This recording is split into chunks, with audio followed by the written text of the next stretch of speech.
태초의 정막을 깨고 빛이 쏟아지며 우주의 역사가 시작됩니다. 혼돈 속에서 질서가 잡히고 에덴의 아름다움이 피어나지만 인간의 선택은 낙원 상실이라는 비극을 불러옵니다.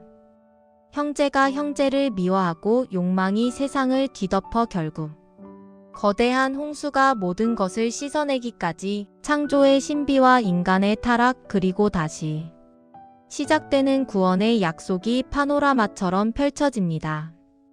보이는 라디오 성경 이야기를 계속 듣고 싶으신 분은 구독과 좋아요를 꼭 부탁드립니다. 구독과 좋아요는 쉬운 성경 이야기가 계속되는데 큰 힘이 됩니다. 여러분 잠시 눈을 감고 아주 먼 옛날 시간이 흐르기조차 전인 그 처음을 상상해 보시겠어요? 아무것도 없었습니다. 그저 끝을 알 수 없는 깊은 어둠과 형태를 갖추지 못한 혼돈만이 거대한 바다처럼 출렁이고 있었지요. 그 적막하고 텅 빈 우주 한가운데 하나님의 영만이 수면 위를 부드럽게 감싸 안으며 운행하고 계셨습니다. 그것은 마치 위대한 예술가가 캠퍼스 앞에 서서 첫 붓을 들기 직전의 고요함과도 같았어요. 그 고요를 깨고 하나님의 목소리가 울려 퍼졌습니다. 빛이 있으라. 그분의 말씀이 떨어지자마자 칠흑했던 어둠 속에서 눈부신 빛이 폭발하듯 쏟아져 나왔습니다. 그것은 세상에 태어난 첫 번째 아름다움이었어요. 하나님은 그 환한 빛을 보시며 흐뭇해하셨습니다. 빛과 어둠을 나누어 빛을 낮이라, 어둠을 밤이라 부르셨죠. 그렇게 첫 번째 저녁이 지나고 아침이 밝아왔습니다. 이것이 바로 역사의 첫째 날이었습니다. 이튿날 하나님은 다시 말씀하셨습니다. 물과 물 사이에 거대한 공간이 생겨나라고 하셨죠. 그러자 신비하게도 뒤엉켜 있던 물들이 갈라지며 그 사이에 투명하고 푸른 공간이 펼쳐졌습니다. 우리는 그것을 하늘이라 부릅니다. 위쪽의 물과 아래쪽의 물이 나뉘며 세상은 이제 쉴 수 있는 공간을 갖게 되었습니다. 셋째 날이 되자 하나님은 아래쪽에 모인 물들에게 명령하셨습니다. 천하의 물은 한 곳으로 모이고 마른 땅이 드러나라. 거대한 물줄기가 굉음을 내며 물러가자 그 아래 감춰져 있던 단단하고 비옥한 흙의 모습을 드러냈습니다. 하나님은 그 땅을 육지라 하시고 모인 물을 바다라 부르셨어요. 하지만 흙만으로는 삭막했기에 하나님은 그 위에 생명을 불어넣으셨습니다. 땅은 풀과 씨 맺는 채소와 각기 종류대로 씨 가진 열매 맺는 나무를 내라. 순식간에 회색빛 대지는 초록빛으로 물들었습니다. 향기로운 꽃들이 피어나고 거대한 나무들이 숲을 이루었죠. 바람에 흔들리는 풀잎들의 사그락거리는 소리가 들리는 듯하지 않나요? 하나님은 그 풍요로운 풍경을 보며 참 좋다고 말씀하셨습니다. 넷째 날은 하늘을 장식하는 날이었습니다. 하나님은 낮과 밤을 주관할 광명체들을 만드셨어요. 낮에는 뜨겁고 찬란한 태양을 두어 세상을 비추게 하시고 밤에는 은은한 달과 수많은 별을 하늘에 뿌려 놓으셨습니다. 이때부터 계절과 날짜 그리고 연한이 이루어지게 되었죠. 밤하늘을 수놓은 저 보석 같은 별들이 바로 이때 하나님의 손끝에서 탄생한 것입니다. 다섯째 날 세상은 더 역동적인 생명들로 채워지기 시작했습니다. 물들은 생물을 번성하게 하라. 땅 위 하늘의 궁창에는 새가 나르라.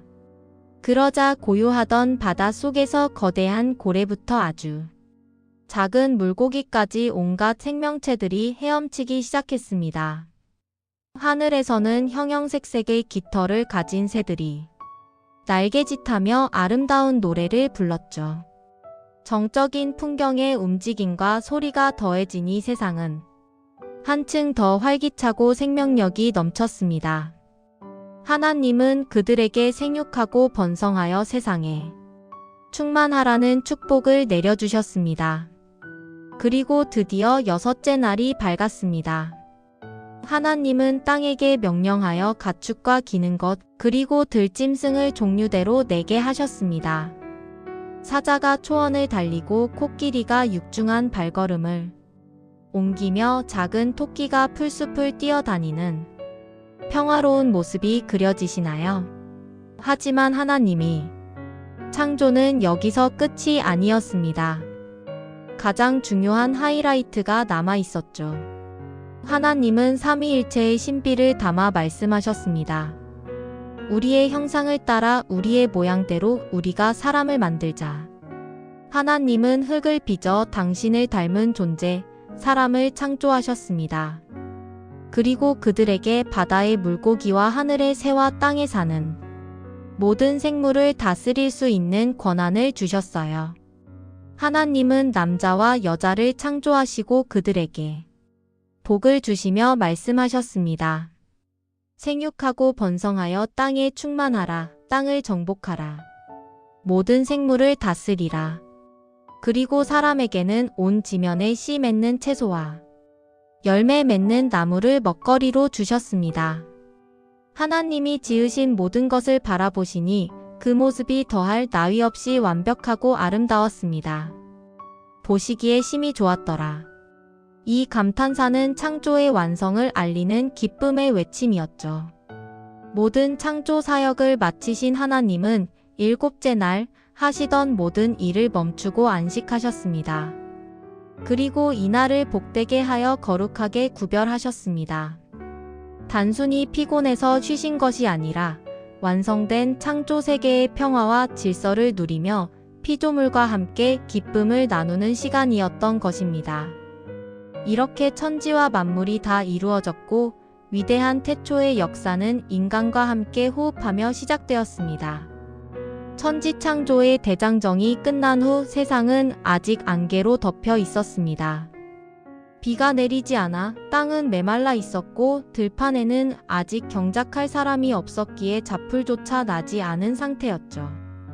다만 땅에서 몽글몽글 피어오른 안개가 온 지면을 촉촉하게 적시고 있을 뿐이었습니다.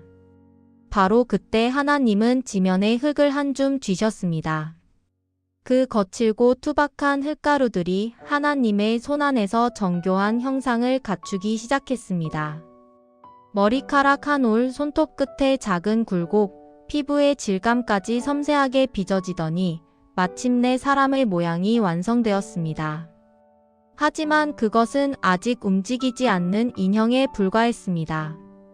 하나님은 그 흙으로 빚은 사람의 코에 얼굴을 가까이 대시고 당신의 생명의 기운, 생기를 깊게 불어넣으셨습니다.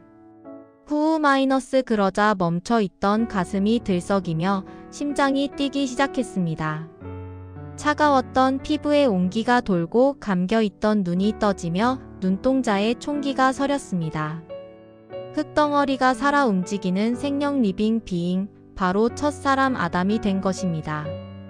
하나님은 아담을 위해 동방에 에덴이라는 특별한 공간을 만드셨습니다. 그곳은 단순한 숲이 아니었습니다. 보기만 해도 탐스럽고 맛있는 열매가 주렁주렁 달린 나무들이 가득했고 동산 한가운데에는 영생을 주는 생명나무와 선과 악을 알게 하는 선악을 알게 하는 나무가 서 있었습니다.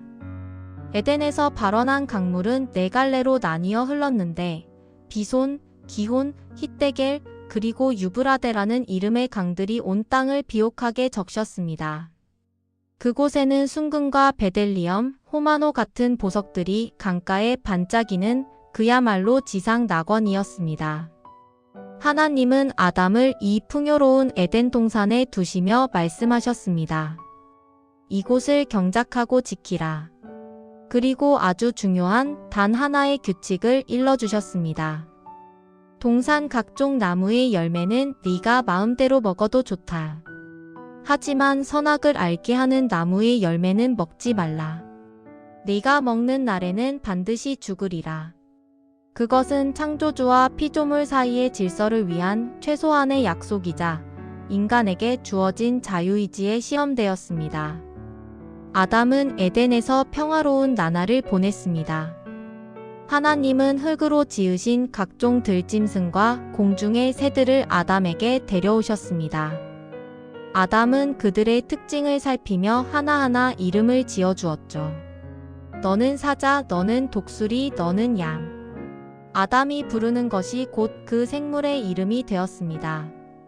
하지만 동물들이 짝을 지어 다니는 모습을 보며 아담은 묘한 허전함을 느꼈습니다.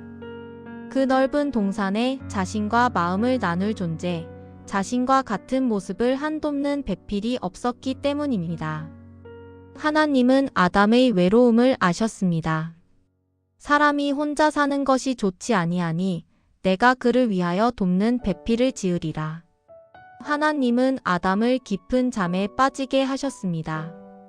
아담이 세상 모르고 잠든 사이 하나님은 그의 갈빗대 하나를 조심스럽게 취하시고 그 자리를 살로 채우셨습니다. 그리고 그 갈빗대로 아름다운 여자를 만드셨습니다. 잠에서 깬 아담의 눈앞에 믿을 수 없는 광경이 펼쳐졌습니다. 자신과 닮았으면서도 너무나 아름답고 부드러운 존재가 서 있었던 것입니다. 아담은 벅차오르는 감동을 억누르지 못하고 외쳤습니다. 이는 내 뼈 중에 뼈요 살 중에 살이라. 이것을 남자에게서 취하였은즉 여자라 부르리라. 두 사람은 부부가 되었고 벌거벗었으나 서로 부끄러워하지 않았습니다. 그들의 순수함은 에덴의 맑은 햇살처럼 투명했고 그곳에는 어떤 수치심도 죄악도 없는 완벽한 사랑만이 존재했습니다. 에덴의 평화는 아주 교묘하고 은밀한 곳에서부터 흔들리기 시작했습니다. 하나님이 지으신 들짐승 중에 뱀이 가장 간교했습니다. 어느 날 뱀이 홀로 있는 여자에게 다가와 속삭였습니다. 하나님이 정말로 너희에게 동산에 있는 모든 나무의 열매를 먹지 말라고 하시더냐? 그것은 질문을 가장한 의심의 씨앗이었습니다. 여자는 뱀의 의도를 눈치채지 못한 채 대답했습니다. 아니야, 동산 나무의 열매는 우리가 먹을 수 있어. 하지만 동산 중앙에 있는 나무의 열매는 하나님께서 먹지도 말고 만지지도 말라. 너희가 죽을까 하노라 하셨어. 여자의 대답에는 하나님의 엄격한 명령이 조금 느슨하게 변해 있었습니다. 뱀은 그 틈을 놓치지 않았습니다. 너희가 결코 죽지 아니하리라. 너희가 그것을 먹는 날에는 너희 눈이 밝아져 하나님과 같이 되어 선악을 알 줄을 하나님이 아심이니라. 하나님과 같이 된다.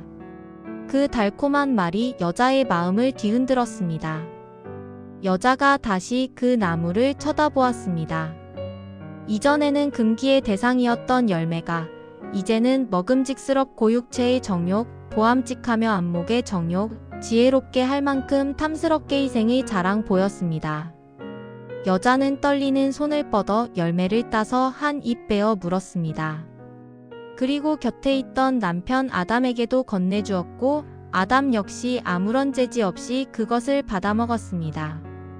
순간 쿵 하고 세상이 무너지는 듯 했습니다. 두 사람의 눈이 밝아졌습니다. 하지만 그것은 지혜의 눈이 아니라 수치의 눈이었습니다.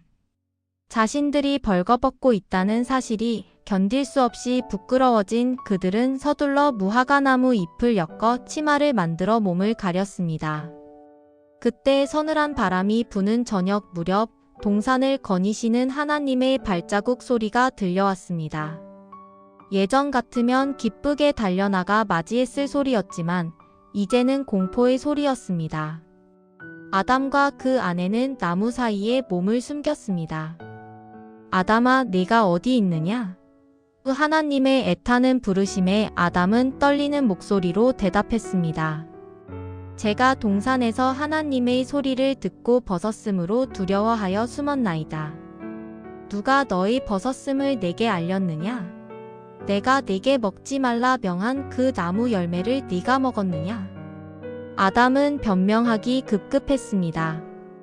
하나님이 주셔서 나와 함께 있게 하신 여자, 그가 그 나무 열매를 내게 주므로 내가 먹었나이다. 여자는 뱀 탓을 했습니다.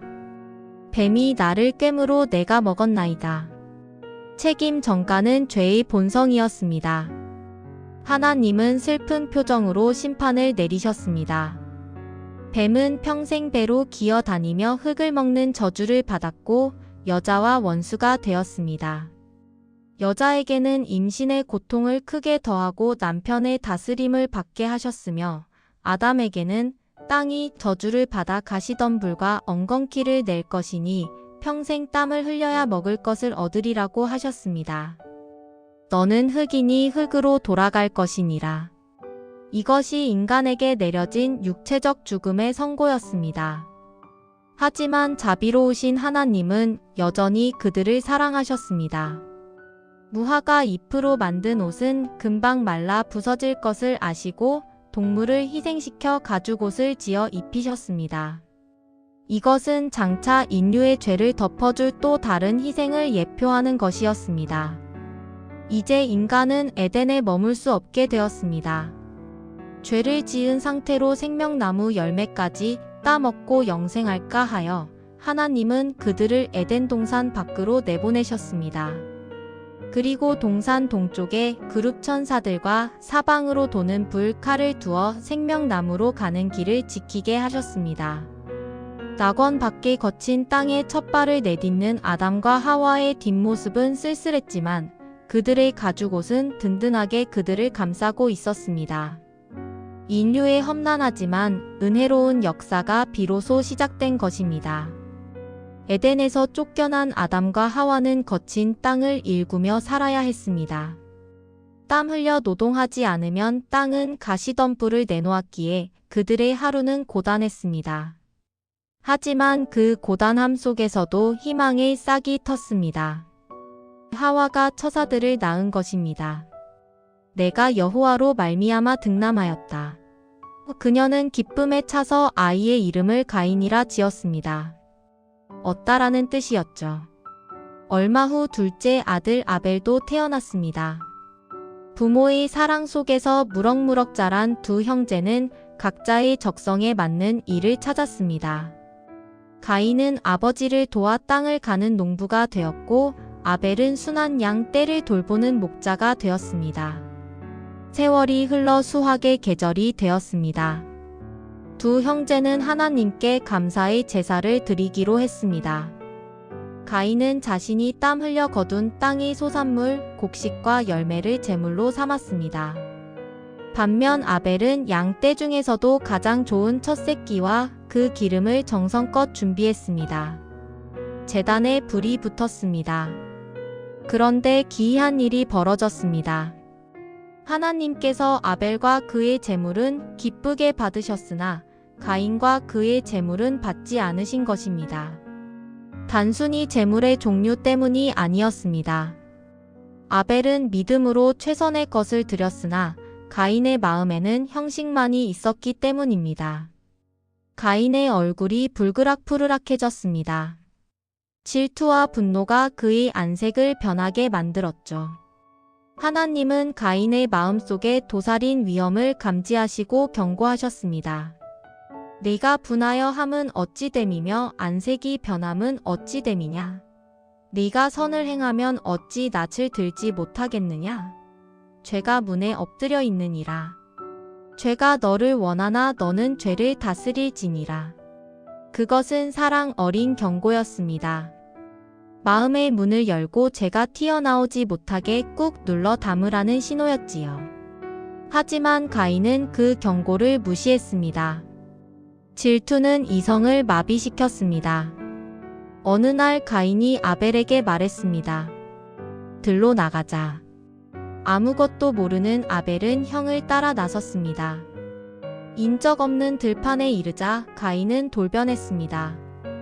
형제의 우애는 사라지고 광기 어린 살이만이 남았습니다. 가인은 동생 아벨을 쳐 죽였습니다. 붉은 피가 땅을 적셨습니다. 인류 최초의 죽음이자 끔찍한 살인 사건이었습니다. 정막 속에 하나님의 음성이 들려왔습니다. 내 아우 아벨이 어디 있느냐? 가인은 뻔뻔하게 대답했습니다. 내가 알지 못하나이다. 내가 내 아우를 지키는 자니이다. 하나님은 탄식하셨습니다.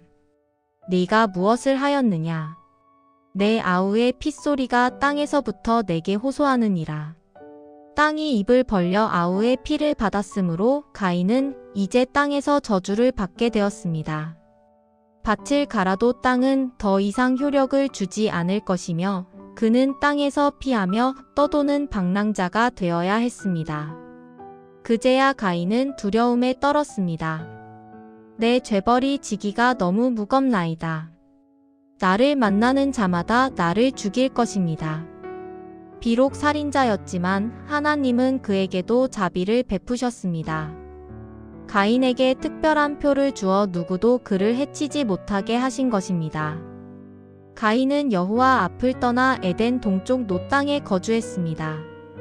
가인의 후손들은 하나님을 떠나 자신들만의 문명을 세웠습니다.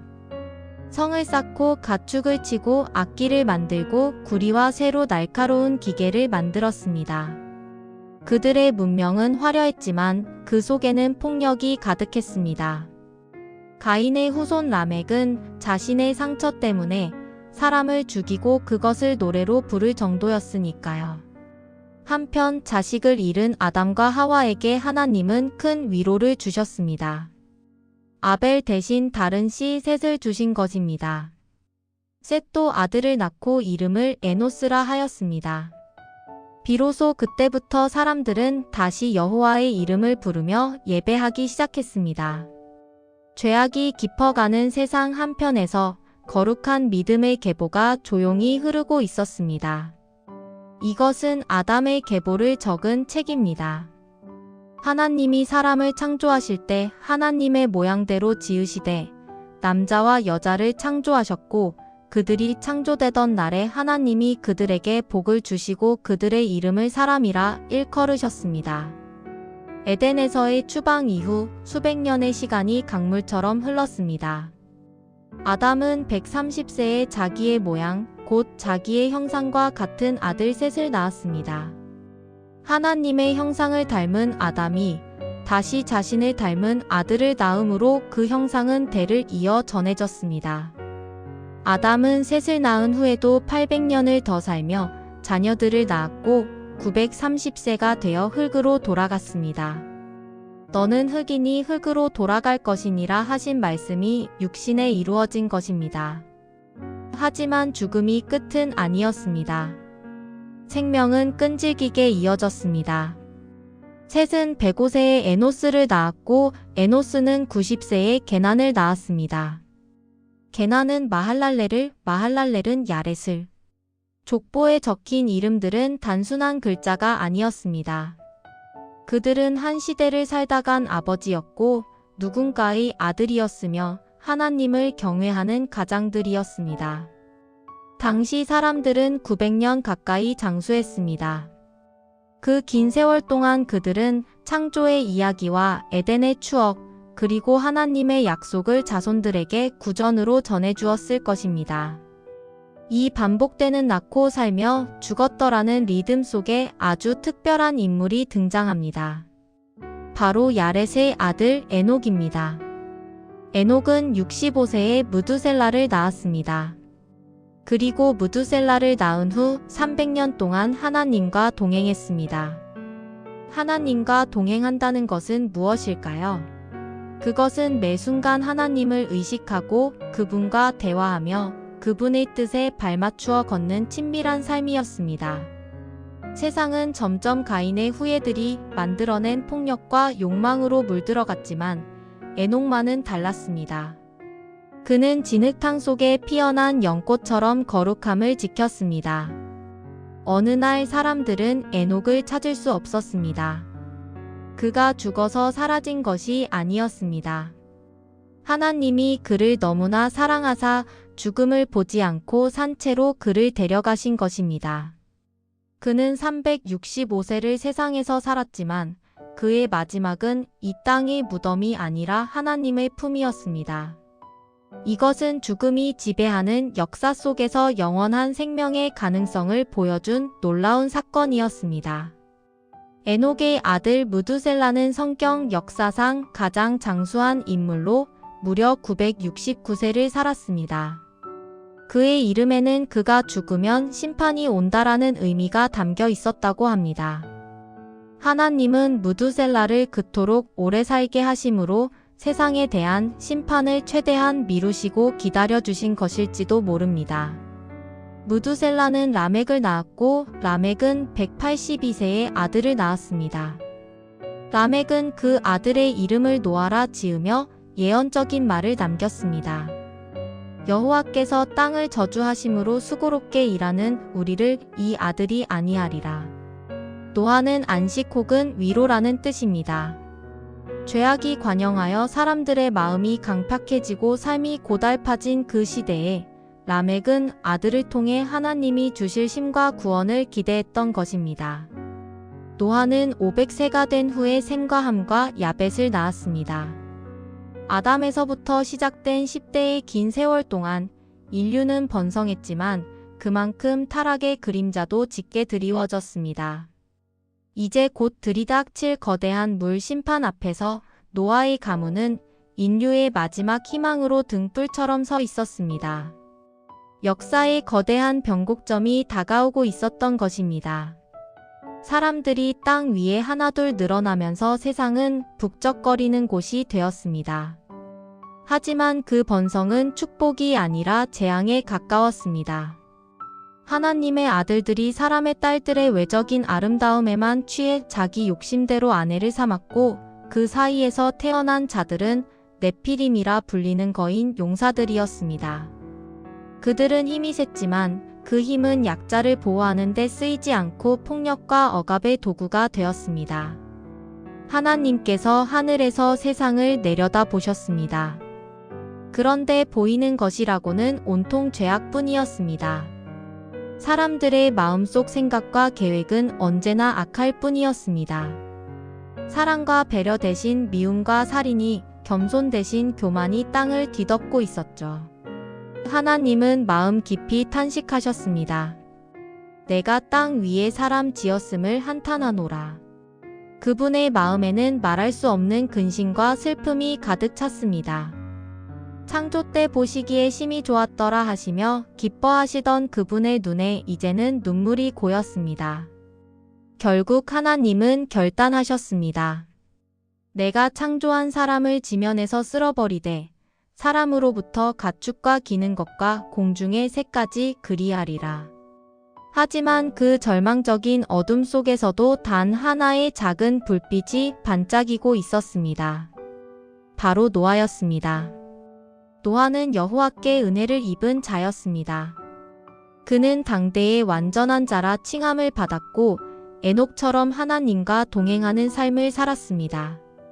하나님은 노아를 불러 무서운 비밀을 알려주셨습니다. 모든 혈육 있는 자의 포악함이 땅에 가득하므로 내가 그들을 땅과 함께 멸하리라. 너는 잣나무로 너를 위하여 방주를 만들라.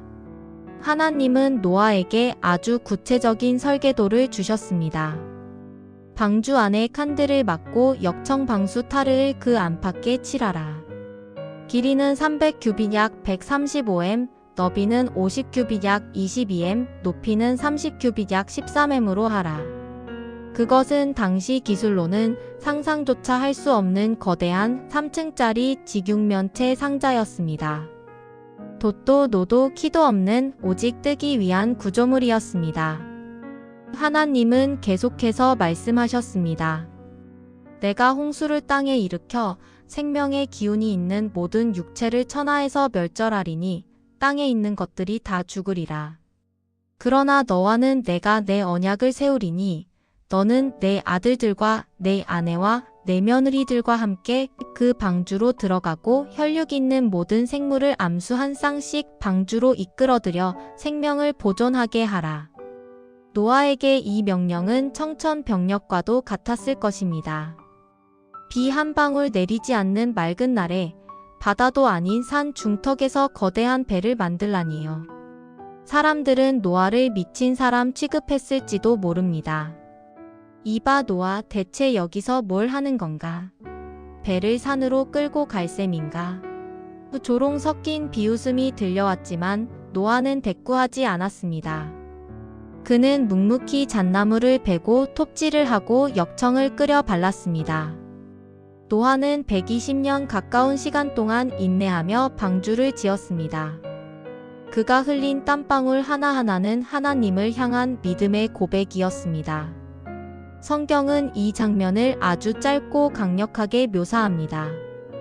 노아가 그와 같이 하여 하나님이 자기에게 명하신 대로 다 준행하였더라.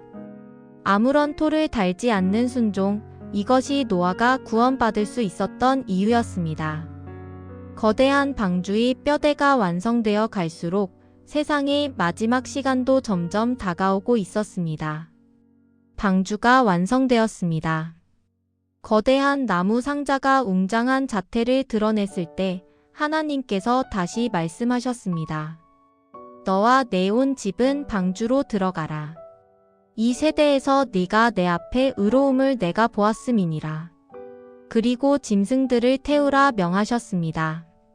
놀랍게도 노아가 잡으러 다니지 않아도 하나님이 이끄신 동물들이 질서정연하게 방주 앞으로 모여들었습니다. 정결한 짐승은 암수 7씩, 부정한 것은 암수 2씩, 새들도 종류대로 나왔습니다. 노아와 그의 가족 8명, 그리고 수많은 생명이 방주 안으로 들어갔습니다. 모든 탑승이 끝나자 아주 인상적인 장면이 펼쳐집니다. 노아가 문을 닫은 것이 아닙니다.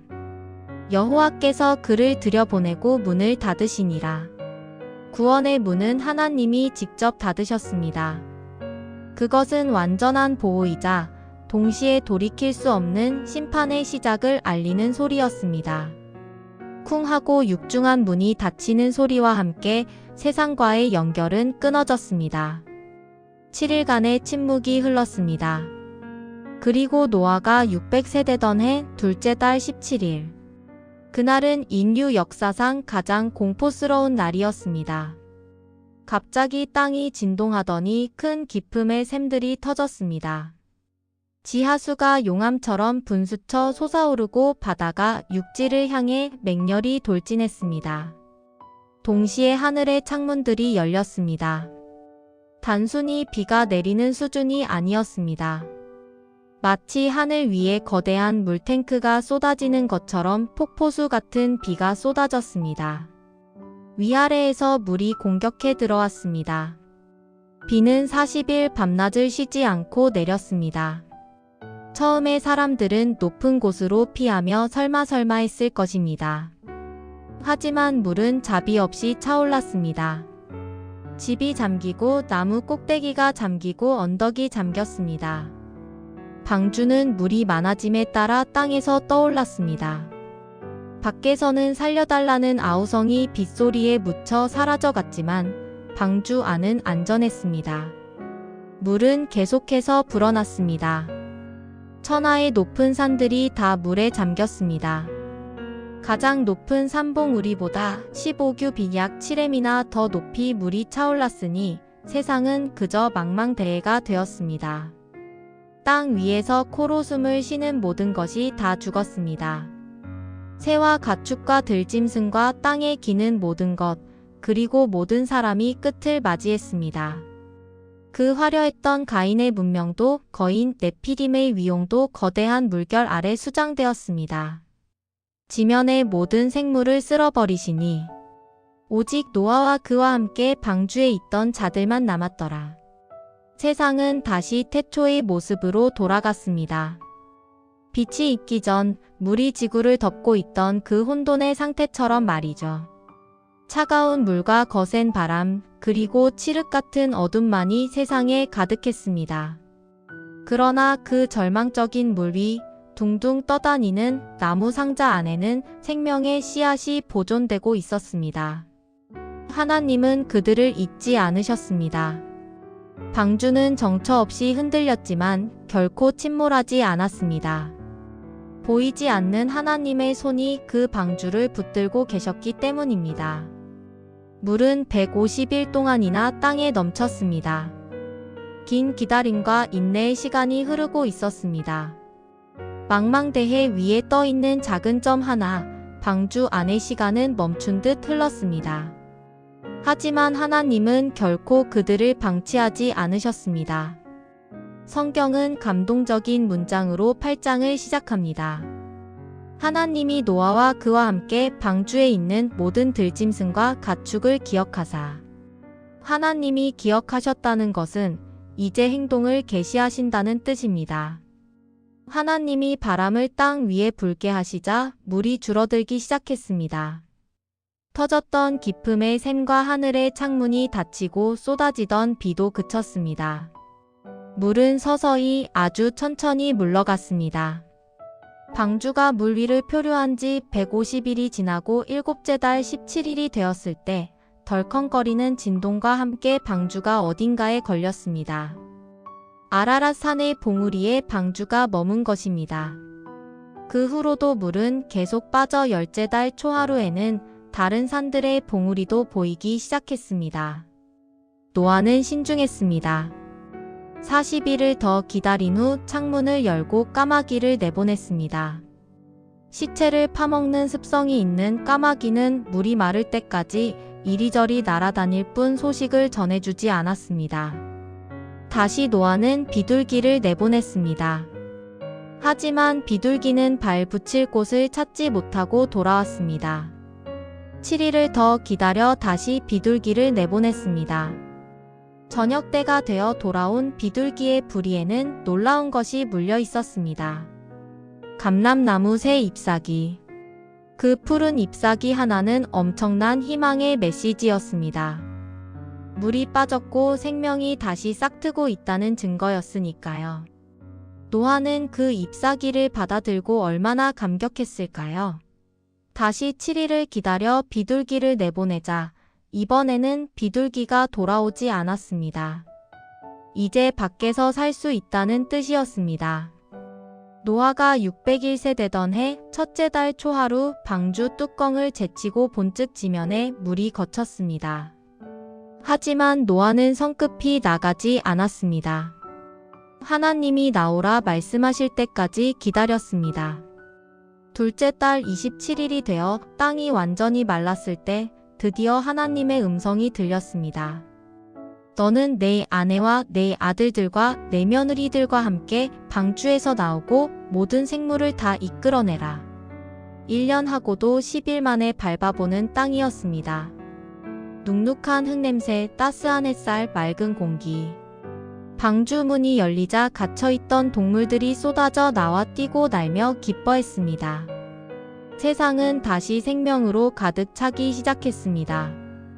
노아가 땅에 발을 디디고 가장 먼저 한 일은 집을 짓는 것도 밭을 가는 것도 아니었습니다. 그는 여호와를 위해 제단을 쌓았습니다. 그리고 정결한 짐승과 새 중에서 제물을 골라 번제로 드렸습니다. 연기가 하늘로 피어올랐습니다. 그것은 구원에 대한 감사이자 앞으로 하나님 중심의 삶을 살겠다는 헌신의 향기였습니다. 여호와께서 그 향기를 받으시고 그 중심에 이르시기를 다짐하셨습니다. 내가 다시는 사람으로 말미암아 땅을 저주하지 아니하리니 이는 사람의 마음이 계획하는 바가 어려서부터 악함이라. 내가 전에 행한 것 같이 모든 생물을 다시 멸하지 아니하리니 땅이 있을 동안에는 심음과 거둠과 추위와 더위와 여름과 겨울과 낮과 밤이 쉬지 아니하리라. 자연의 질서가 회복되었습니다. 노아의 제사는 심판을 끝내고 은혜의 시대를 여는 열쇠가 되었습니다. 이제 씻겨진 새 땅 위에서 인류의 역사는 다시 쓰이게 될 것입니다. 홍수가 휩쓸고 간 자리에 새로운 질서가 세워졌습니다. 하나님은 방주에서 나온 노아와 그의 아들들에게 태초의 아담에게 주셨던 것과 같은 복을 내려주셨습니다. 생육하고 번성하여 땅에 충만하라. 하지만 에덴 때와는 달라진 것이 있었습니다. 동물들이 사람을 무서워하고 피하게 된 것입니다. 그리고 하나님은 채소뿐만 아니라 살아 움직이는 모든 동물을 인간의 먹거리로 허락하셨습니다. 다만 생명의 근원인 핏째 먹는 것만은 엄격히 금지하셨습니다. 이는 생명에 대한 경외심을 잃지 말라는 뜻이었죠. 그리고 하나님은 인류 역사상 가장 아름다운 약속을 주셨습니다. 내가 너희와 언약을 세우리니 다시는 모든 생물을 홍수로 멸하지 아니할 것이다. 그 언약의 증표는 하늘에 있었습니다. 비구름이 물러가고 햇살이 비치자 영롱한 7빛깔의 아치가 하늘을 수놓았습니다. 무지개였습니다. 하나님은 말씀하셨습니다.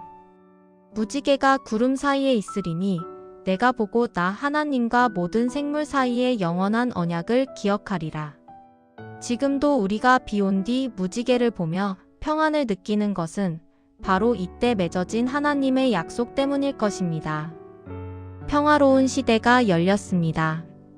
노아는 농부가 되어 땅을 일구기 시작했습니다. 척박했던 땅은 다시 비옥해졌고 노아는 정성껏 포도나무를 심었습니다. 뜨거운 태양 아래서 땀 흘려 가꾼 포도가 탐스럽게 익어가고 노아는 그것으로 붉은 포도주를 담갔습니다. 그런데 그 평화로움이 독이 되었을까요? 긴장이 풀린 탓인지 위대한 당대의 의인 노아에게도 인간적인 허점이 드러났습니다. 어느 날 노아는 포도주를 너무 많이 마시고 취하여 그만 자기 장막 안에서 벌거벗은 채 잠이 들고 말았습니다. 600년 넘게 경건하게 살아온 그의 삶에 묻은 작은 오점이었죠. 비극은 아주 사소한 곳에서 싹 텄습니다. 둘째 아들 함이 우연히 아버지의 장막에 들어갔다가 아버지의 벌거벗은 하체를 보게 되었습니다. 그는 조용히 물러나거나 덮어드리는 대신 밖으로 나가 두 형제에게 그 사실을 알렸습니다. 아버지의 부끄러움을 가십거리로 삼은 경솔한 행동이었습니다. 반면 셈과 야벳은 달랐습니다. 그들은 옷을 가져다가 자기들의 어깨에 메고 뒷걸음질 쳐들어갔습니다. 아버지의 치부를 보지 않기 위해 고개를 돌린 채 조심스럽게 다가가 아버지의 하체를 덮어드렸습니다. 이것은 단순한 효도가 아니라 권위에 대한 존중이자 사랑의 허물을 덮어주는 배려였습니다. 술에서 깬 노아는 자초지종을 알고 크게 분노했습니다. 그의 입에서 아들들의 미래를 가르는 예언적 선언이 터져 나왔습니다.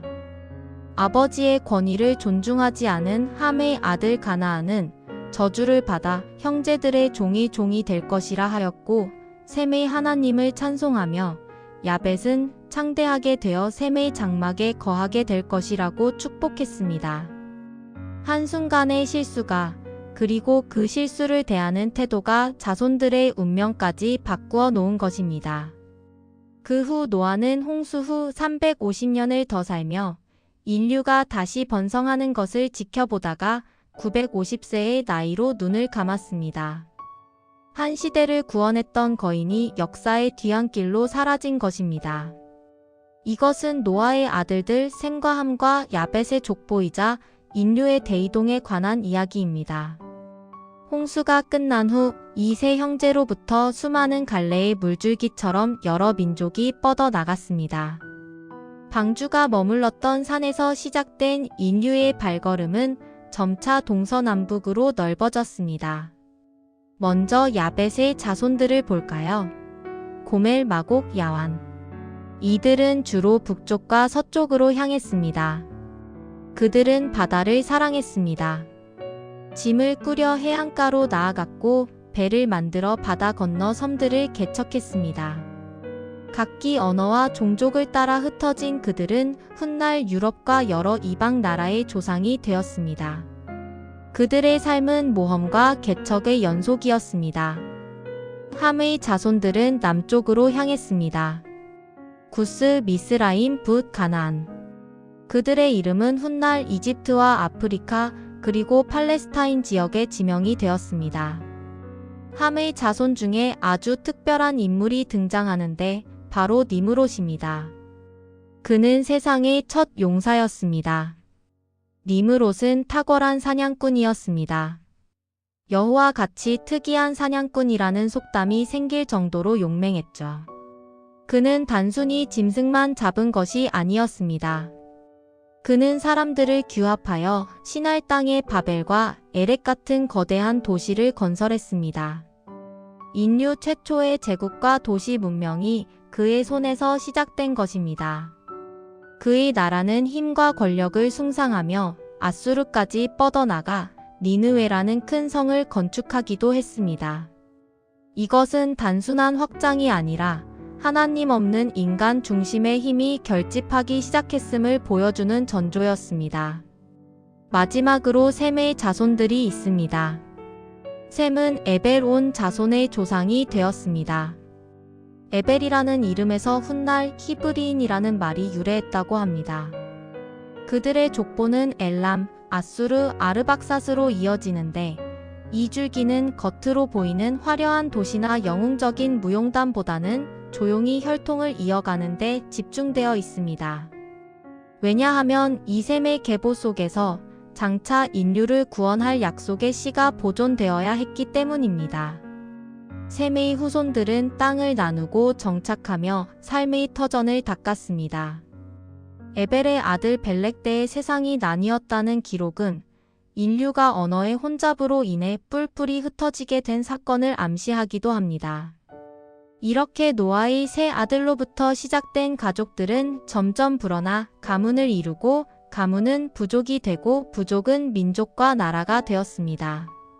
그들은 홍수 심판이 남긴 두려움을 뒤로하고 다시금 하나님의 명령대로 땅에 충만하기 위해 넓은 세상으로 퍼져나갔습니다.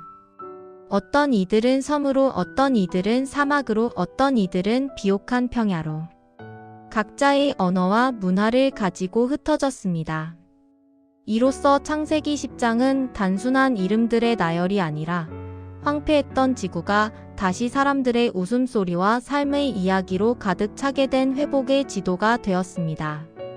하나님의 심판은 무서웠지만 그분의 구원과 축복은 그보다 더 크고 끈질겼습니다. 이제 세상은 준비되었습니다. 이 수많은 민족 중에서 하나님은 한 사람을 택하여 인류 구원의 역사를 본격적으로 시작하실 것입니다. 갈대아 우르에 사는 한 사람, 아브라함의 이야기가 저 멀리서 다가오고 있습니다.